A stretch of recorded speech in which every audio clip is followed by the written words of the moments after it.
Muy bien, comencemos con la siguiente lección que se llama Haciendo hombres poderosos. Haciendo hombres poderosos. Esta lección siempre me recuerda acerca de una historia que escuché en el Reino Unido. Tal vez esta misma historia haya ocurrido en algún otro lugar, pero es aquí donde yo la escuché y es un turista que viajaba por una ciudad, un pueblito, y se detiene a preguntarle a un hombre ya mayor. Le dice: disculpe, caballero, ¿podría decirme si algún hombre grandioso nació alguna vez en este pueblito? El señor piensa un ratito y dice: no, solo bebitos han nacido aquí. Y esa declaración es una declaración excelente, porque la verdad es que todos hemos empezado así. Como bebés, nadie comienza siendo un hombre poderoso. Al final de los días de David, encontramos a 33 hombres enlistados como lo que se conoce como los valientes de David. Y seguro no comenzaron así. No, en esta lección vamos a estudiar de dónde vinieron y cómo llegaron a ser los valientes de David. Nadie nace siendo un hombre poderoso. Hay un proceso que está involucrado. Ahora, en 1 de Samuel capítulo 22 encontramos que David está atravesando muchas experiencias diferentes. Es lo que llamamos volar a ciegas. Ha perdido la dirección en su vida. Y recuerda, este es nuestro héroe. Él es el que hizo lo correcto con lo de armado con un arpa, pero ahora mismo él está desanimado. Es una de las razones por las que amamos tanto a David. Él es tan humano, justo como tú y yo. Le llamamos volar a ciegas. Ahora, desconozco si tú hayas volado antes. Yo he volado muchísimo en mi vida, no como piloto, sino como pasajero y... oh Dios, cuando estás entre todas esas nubes, no tienes idea de dónde estás.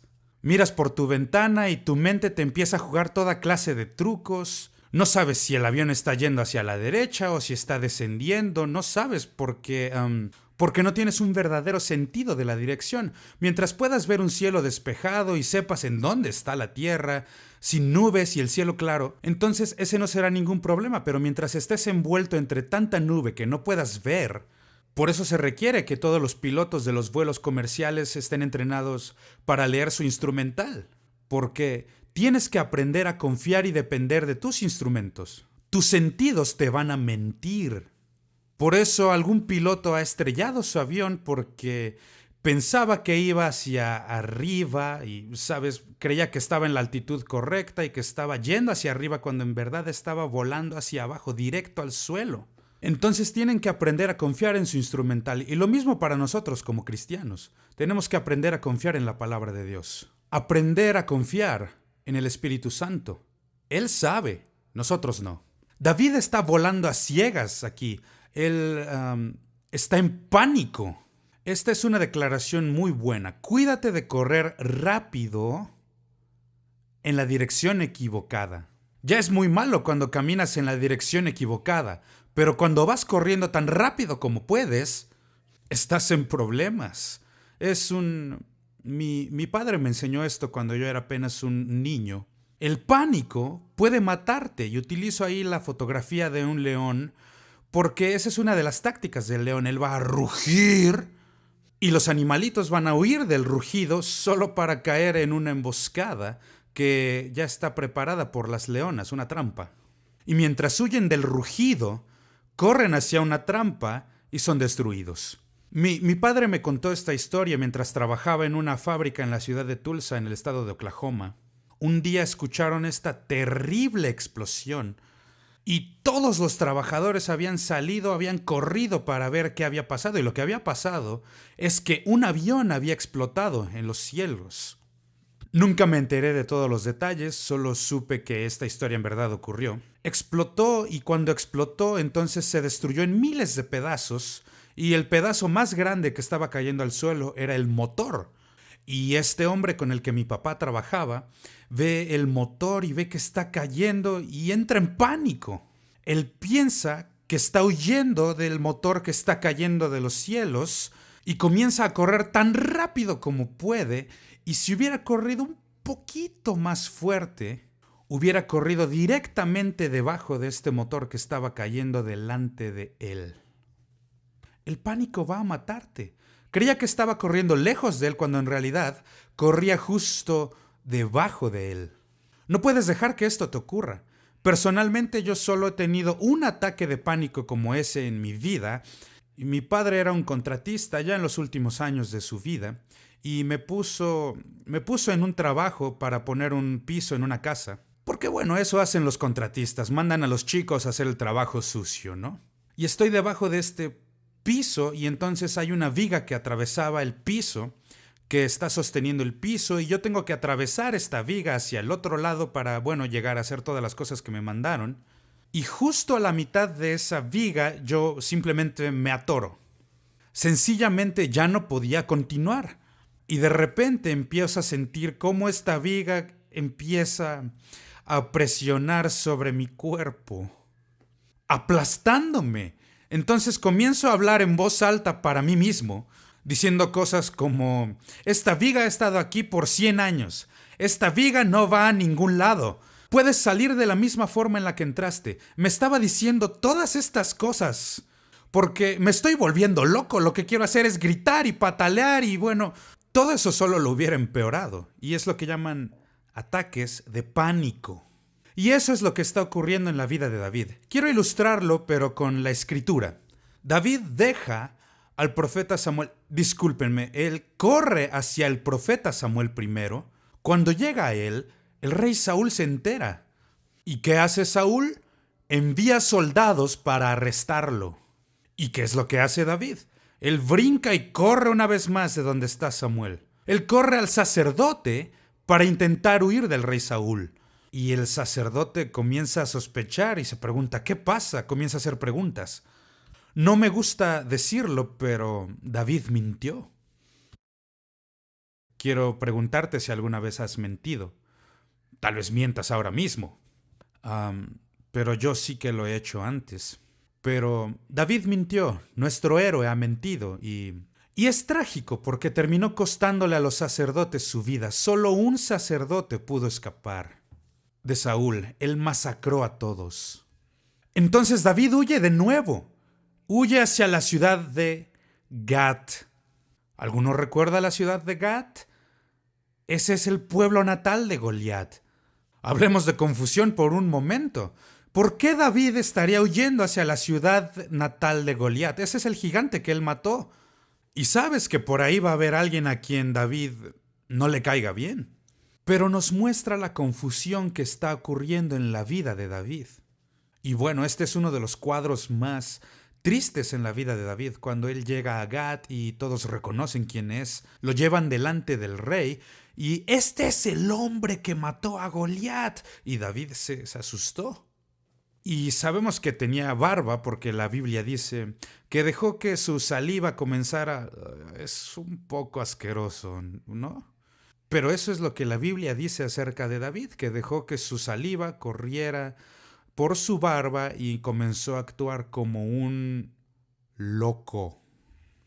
Triste, ¿o no? Triste, porque David no tiene idea hacia dónde va. Y David huye de ahí porque el rey hace algo bastante chistoso. Él dice: ¿acaso necesito un loco más aquí en mi corte? Y lo echan. Y yo pienso que él creía que ya tenía suficientes loquitos en su corte. Pero David finalmente llega a un lugar llamado la cueva de Adulam. Esta es la segunda etapa, el lugar significativo en la vida de David. El primero fue en Belén, porque en Belén fue donde él aprendió a adorar. Belén es el lugar donde él aprendió a buscar a Dios. Belén es el lugar donde aprendió a escuchar de Dios. Y ahora llega a una cueva llamada Adulam. Adulam se convierte en un lugar de refugio. Es el lugar donde él aprende las lecciones sobre el perdón. Es una de las mayores lecciones que aprenderás en toda tu vida. Tienes que aprender a perdonar. Déjalo ir. No te aferres a ello. Si lo haces, te va a matar, te va a destruir. Entonces David tiene que aprender a perdonar. Y lo hizo en la cueva de Adulam. Es lo que llamamos encontrar un refugio. Un refugio, como he mencionado, fue allí donde escribió muchos de sus más bellos cantos. Pero estudiando esta historia me he dado cuenta que hay 3 tipos de personas que se unieron a David allá en la cueva. Ahora escucha. Cuando Dios te da a alguien que te ama y a quien le importas mucho, entiende que es de Dios. Si no me crees, ve a verte en el espejo. Yo he hecho esto bastantes veces. Me miro al espejo y digo, ¿cómo es que alguien podría amarte o amarme? ¿Sí? Lo hago y la verdad es que cualquiera que te ame es un regalo de parte de Dios, porque Dios es amor. ¿Te sabes esta expresión que dice más o menos, Él tiene una cara que solo una madre podría amar? Así es, nuestras madres nos aman. ¿Y por qué? Porque Dios lo ha puesto en su corazón que nos amen. Es un regalo de Dios. Entonces hay 3 categorías diferentes de gente que se une a David en la cueva. Quiero que los examinemos. El primer grupo es familia. Familia. Todo líder tiene una familia. Nadie llegó aquí solo. Todos tenemos un padre y una madre. Alguien nos dio la vida.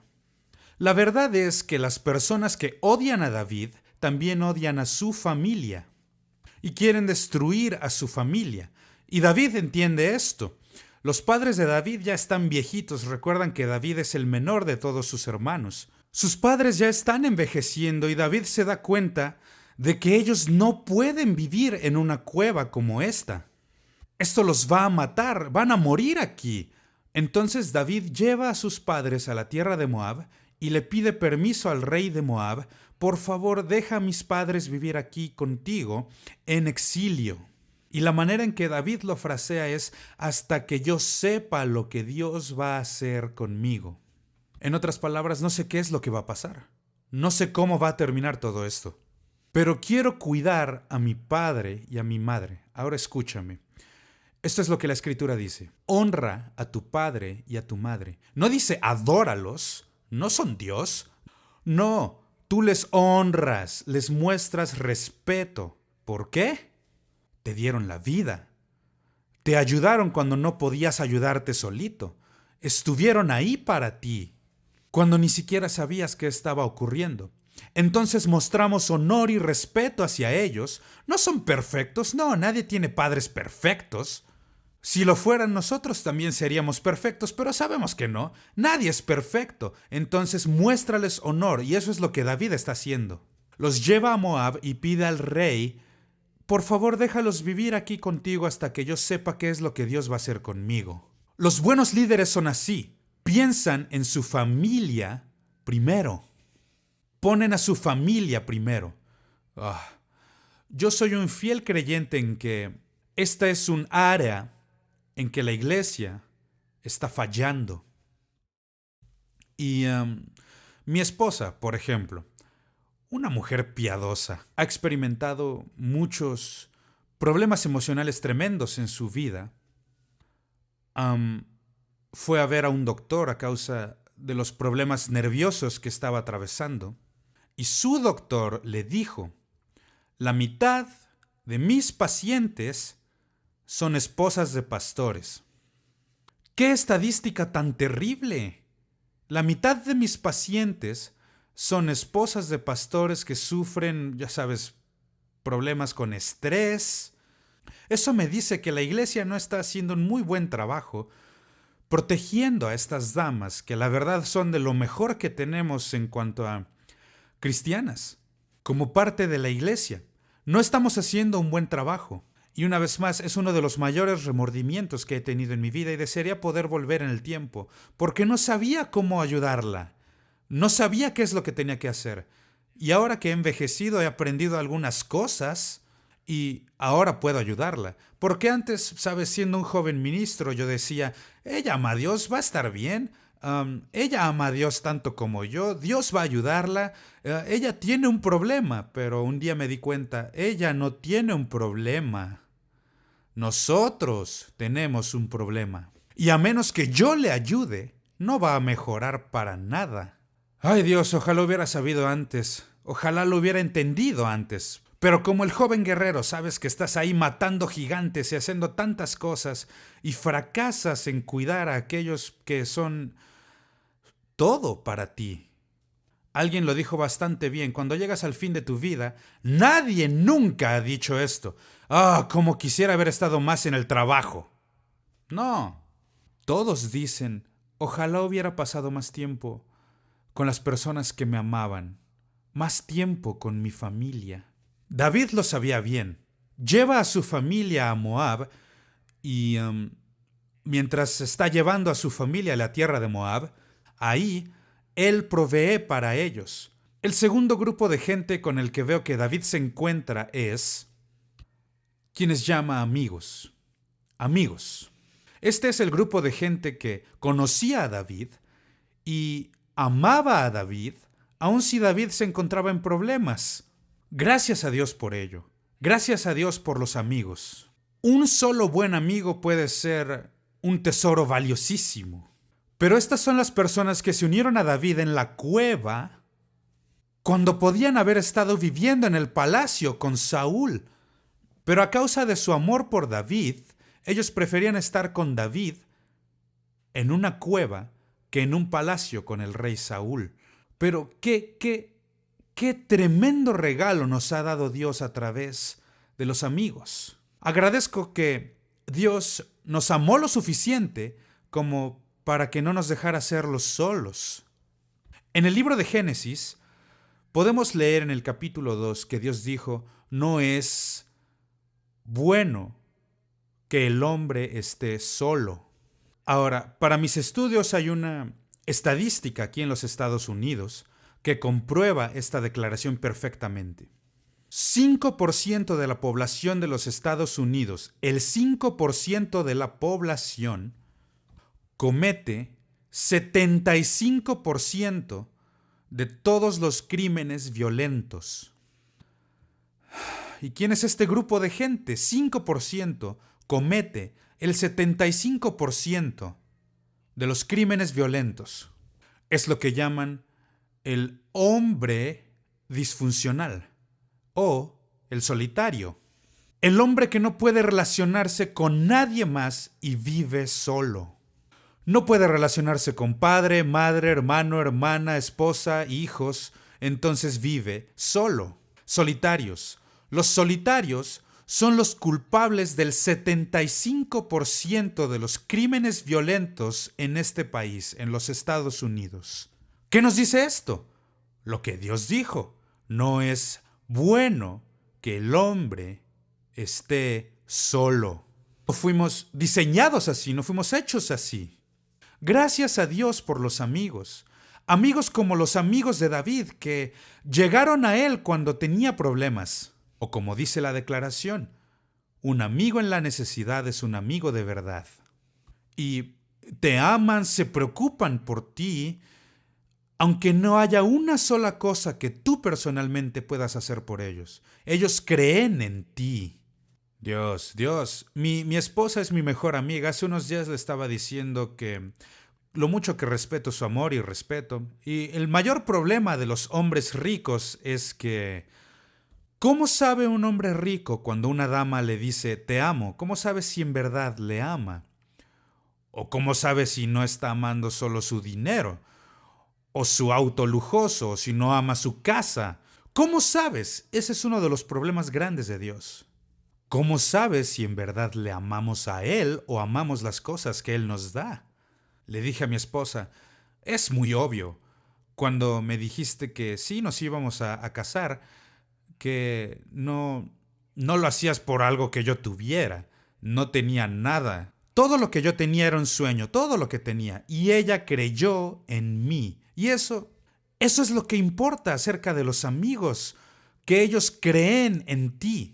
Ellos vienen a ayudarte, aún en los tiempos más duros de la vida. Entonces, un amigo en la necesidad es un amigo de verdad. Quiero hablarte sobre el tercer grupo. El tercer grupo es lo que llamamos los fugitivos. Estos son hombres a los que David nunca ha conocido antes. Estos son hombres que están huyendo lejos del rey Saúl a causa de cosas malas que han cometido.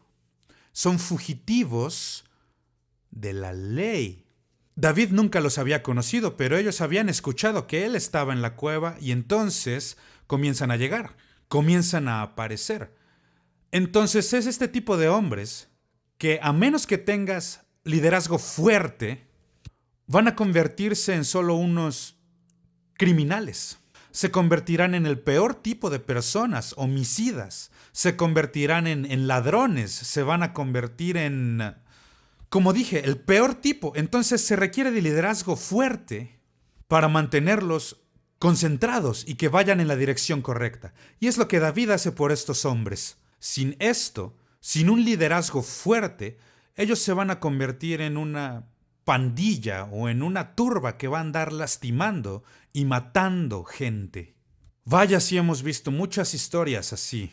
Aún en las noticias hoy en día, continuamente, hombres enojados que salen a lastimar gente.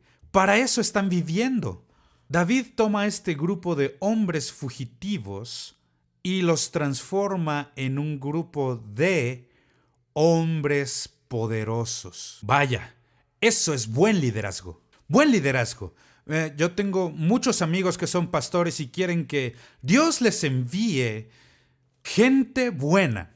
Y muchas veces la gente buena viene disfrazada, así como estos hombres llegaron ahí con David. Y es tu responsabilidad como líder tomarlos y transformarlos, sea cual sea el problema. Y vamos a discutir las 3 cosas que la Biblia dice acerca de estos fugitivos en un momento. Pero cual sea el problema, el buen líder es capaz de tomarlos y transformarlos de ser un criminal o de ser alguien que tiene deudas o alguien que está huyendo de la ley en un poderoso hombre de valor. Eso es lo que David hace. Veamos las palabras que describen a estos hombres. La primera palabra es la palabra angustia.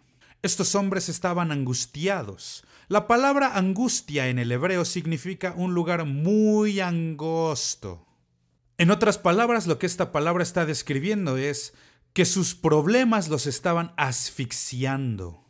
Sus problemas estaban exprimiéndole la misma vida a estos hombres. Algunos tenían problemas familiares, otros tenían problemas políticos, pero sea lo que sea, ellos estaban bajo una presión, estaban exprimiéndolos, estaban angustiados. Lo que David tenía que hacer era quitar su concentración de sus problemas y reenfocarla hacia Dios y enseñarles, ustedes pueden confiar en Dios y que Él les va a ayudar en su angustia. Nos encanta escuchar esta clase de testimonios que nos inspiran a cada uno de nosotros. Gente que estaba en situaciones extremadamente difíciles y que Jesús llegó a sus vidas y les transformó, les cambió. Así con estos fugitivos. Ellos estaban en angustia. La segunda palabra que se refiere a ellos es que ellos tenían deudas. En otras palabras, no podían pagar sus cuentas. Esta es una de las más grandes diferencias entre la esclavitud de los tiempos bíblicos y la esclavitud en los tiempos modernos. En los tiempos modernos o en la historia contemporánea, la esclavitud es más un grupo étnico de personas cazando a otro grupo étnico de personas. Pero en los tiempos bíblicos esta no era la situación común para la esclavitud. La esclavitud era más una situación económica. Ellos no podían pagar sus deudas. Y entonces, ¿qué tenían que hacer? Tenían que trabajar para pagar sus deudas. Se convertían en esclavos o en sirvientes hasta que pudieran pagar su deuda. Y muchos de los sirvientes o esclavos que leemos en la Biblia tenían esta situación. Son estos hombres. Están en deuda o bancarrota. No pueden pagar sus cuentas. Y lo que intentan hacer es huir de sus problemas, huir de sus deudas. El Salmo 142, que también fue escrito por David ahí en la cueva de Adulam, les dice a estos hombres, y esto es en el versículo 7, no pueden huir de sus problemas. Tienen que convertirse en hombres de integridad. En otras palabras, tienen que pagar sus deudas. Ahora escúchame con cuidado porque estas son las cosas tristes que he aprendido en la vida y no me gustan sobre la iglesia y no me gustan sobre el ministerio. Recuerdo siendo un joven predicador y cuando recién comenzaba, fui con un banquero para intentar comprar un auto. Necesitaba pedir prestado para comprar un auto y el banquero me mira justo a los ojos y me dice: hombre, yo no sé de los otros, solo sé sobre el predicador. Dice que 3 P's de los que los banqueros hablan son gente que no les gusta prestar dinero: predicadores, pintores y plomeros. No sabré mucho sobre pintores y plomeros, pero sé mucho sobre predicadores.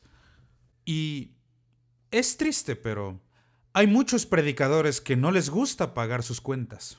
No está bien, y con razón tienen problemas en sus vidas. Tienes que convertirte en una persona de integridad. Tienes que mantener tu palabra.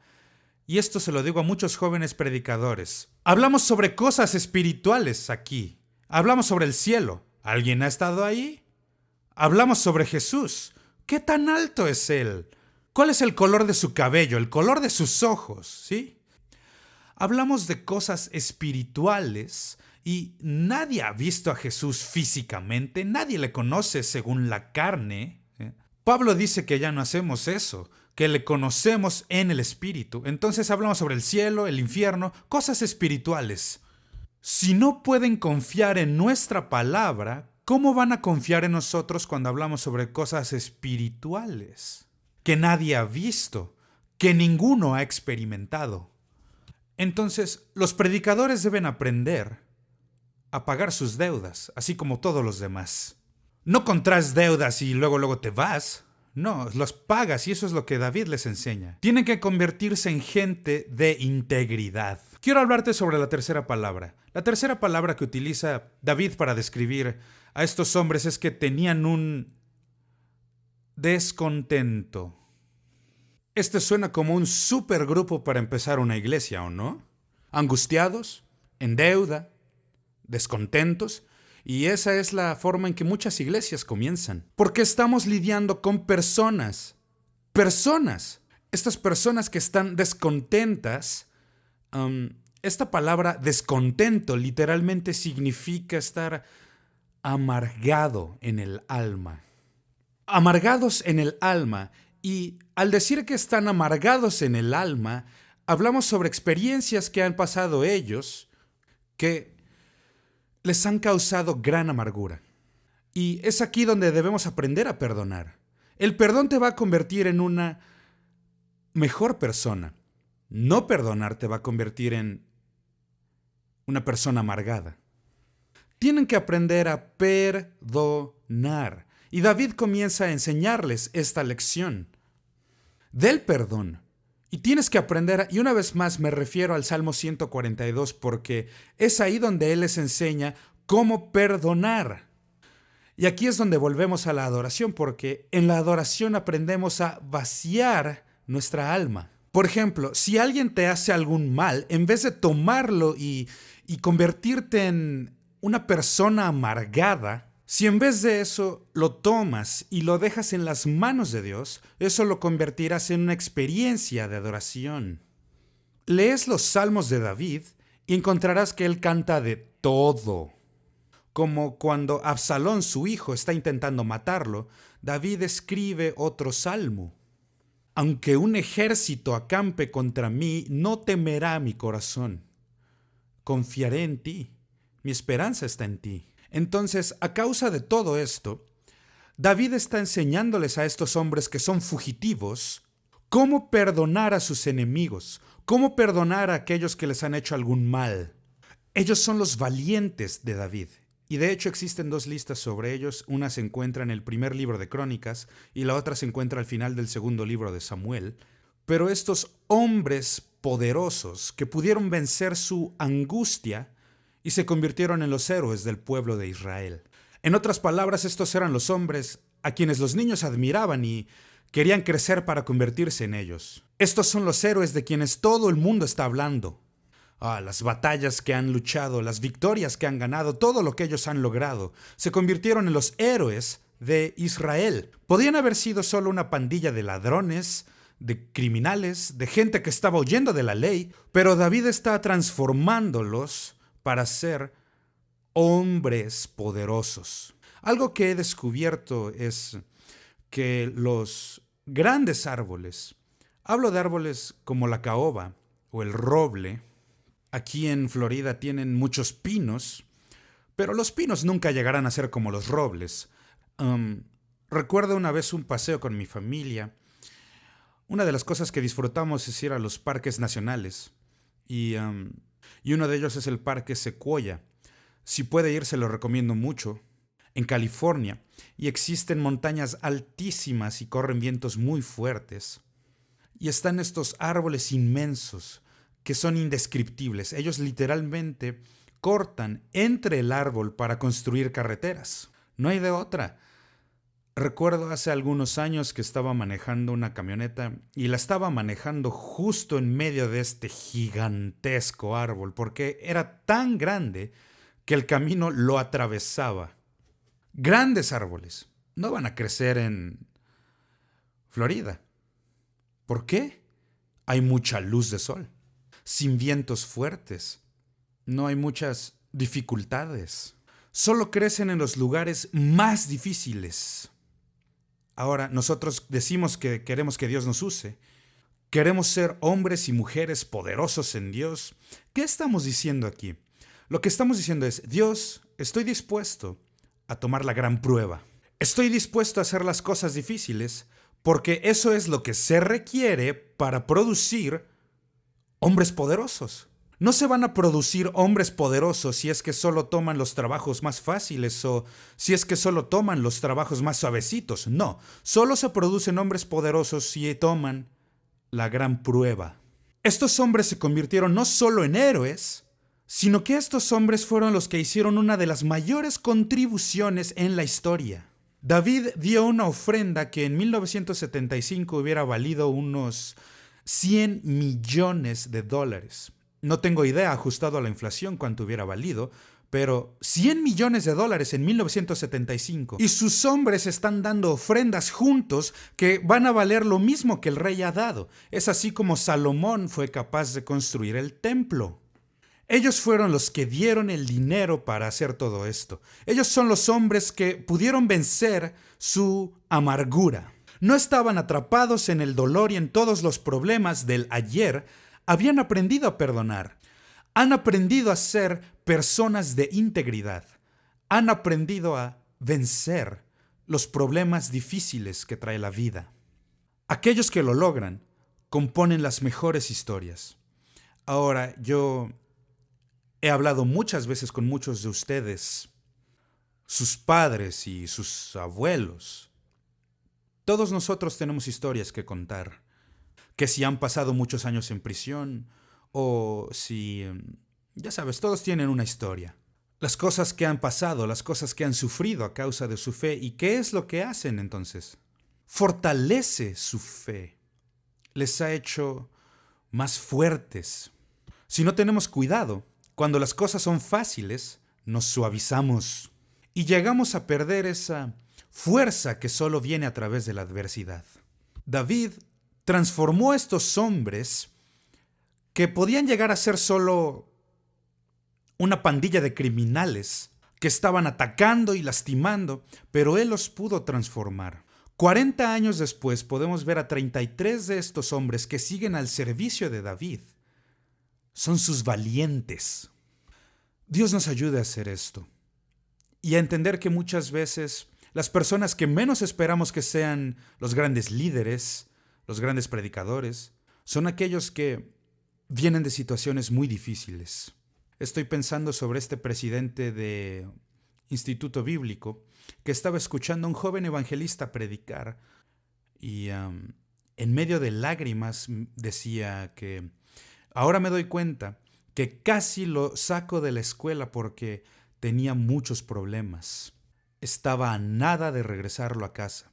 Y ahora escucharlo predicar, es un poderoso predicador, y lloraba porque casi comete este error. No cometas este error. No importa cuál sea tu pasado, no determina tu futuro. Permite a Dios que tome todo, no importa qué sea, deuda, angustia, descontento, lo que sea, deja que Él te transforme en un hombre poderoso, una mujer poderosa de Dios que va a hacer cosas grandes en su vida. Eso es lo que hizo David en esta historia, y solo espero que hayas podido aprender algo de esto.